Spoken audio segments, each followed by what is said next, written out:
E hoje termina o mês de agosto, que, como a gente sabe, tem o tema da vocação, do chamado à vida, chamado à santidade e a realizar a santidade nos diversos modos vocacionais.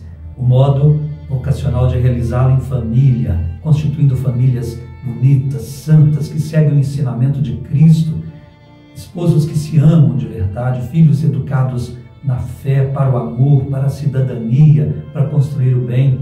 Vocação a servir a Deus de modo consagrado no ministério ordenado, como diácono, como padre da igreja, como bispo. Vocação à vida religiosa, dedicar-se inteiramente na pobreza, na liberdade do espírito e da vida, aos pobres, às obras de caridade. Que beleza, quanta vocação bonita, leigos e leigas atuando na igreja.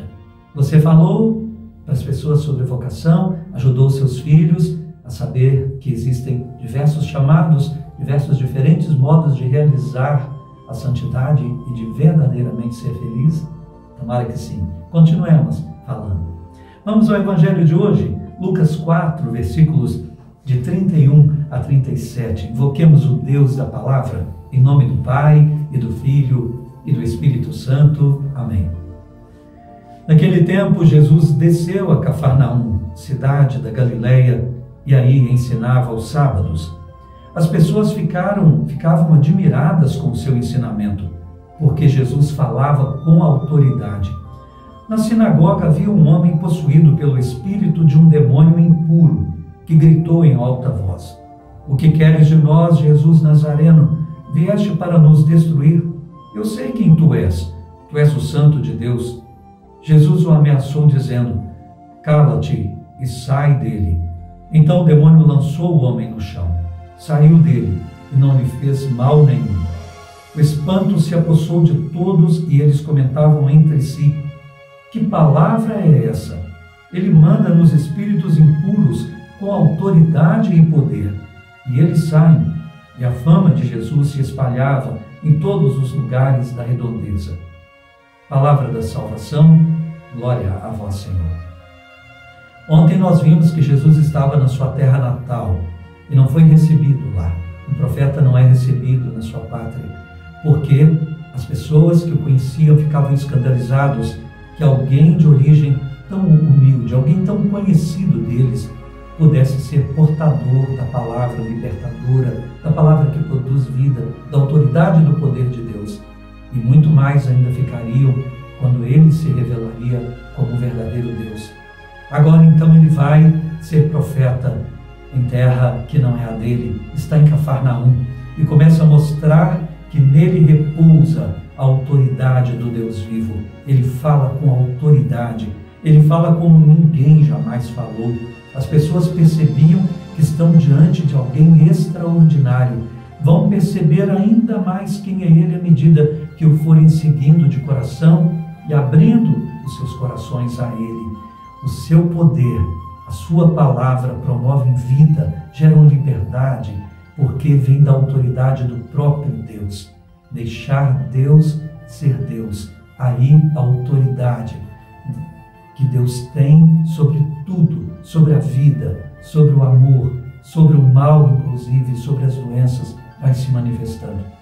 Mas aqui nós vemos um episódio que esclarece a autoridade de Jesus e a falsa autoridade do demônio. O demônio não tem autoridade sobre nada, mas está aqui possuindo a liberdade de um homem que acreditou nele certamente, que por não ouvir Deus foi se entregando a mentiras, foi se entregando a um tipo de autoridade que engana, que mente, mas que não tem autoridade verdadeira. O demônio é assim, pretende ter autoridade elaborando discursos, falando ao nosso ouvido coisas que parecem muito bem elaboradas, consistentes, mas que são mentiras. Ele não sabe nada sobre o amor, mas conta mentiras sobre o amor, e as pessoas, em vez de ouvir Deus, que é amor, ficam ouvindo mentiras bem elaboradas de alguém que não tem nenhuma autoridade para falar sobre o amor. Ele mente dizendo sobre a justiça, elaborando discursos muito bem concatenados, mas ele mente, ele não sabe nada sobre justiça e engana os homens que, em vez de procurar o Deus justo, buscam nessas razões, sem saberem, pensando que são suas próprias razões, compram um discurso mentiroso sobre justiça e assim por diante. O demônio é tão mentiroso que nós vemos aqui que ele quer ter autoridade até sobre Deus. Eu sei quem tu és. Não sabe, o demônio nunca soube. Inclusive, se soubesse, nunca teria se revoltado contra Deus.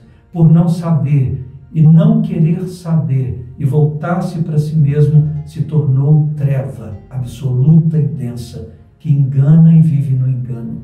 Ele possuía esse homem até que Jesus chegou até ele. Sai, cala-te, não fala mais a esse homem, não fala mais à humanidade, que a humanidade agora escute de verdade quem tem palavras com autoridade de a fazer feliz, de trazer libertação.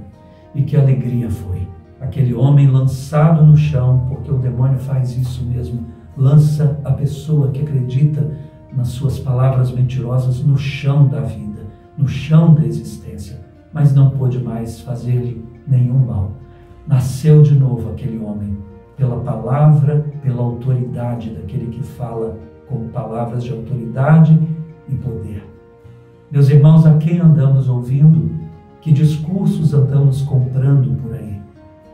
Balizamos, comparamos com as palavras de Jesus para saber de onde estão vindo ou vamos engolindo esses discursos? O que anda também dentro da nossa mente, o que andamos pensando, são pensamentos que vão se aproximando cada vez mais do pensamento de Deus ou são outros que não têm nele a sua origem? Vamos nos voltar para Ele agora. Pai do céu, nós agradecemos. O Senhor enviou o Teu Filho, a boa nova, a boa notícia, o Evangelho da vida.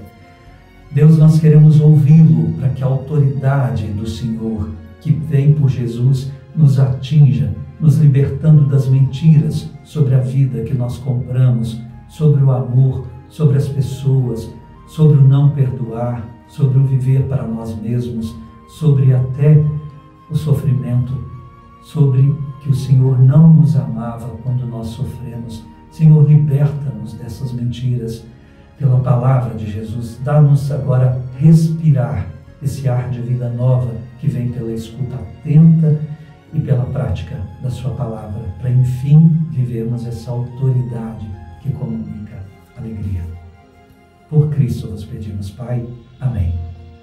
O Senhor esteja convosco. Ele está no meio de nós. Abençoe-vos Deus, Todo-Poderoso, Pai e Filho e Espírito Santo. Amém. Fiquem na graça de Deus, na sua alegria. Até breve.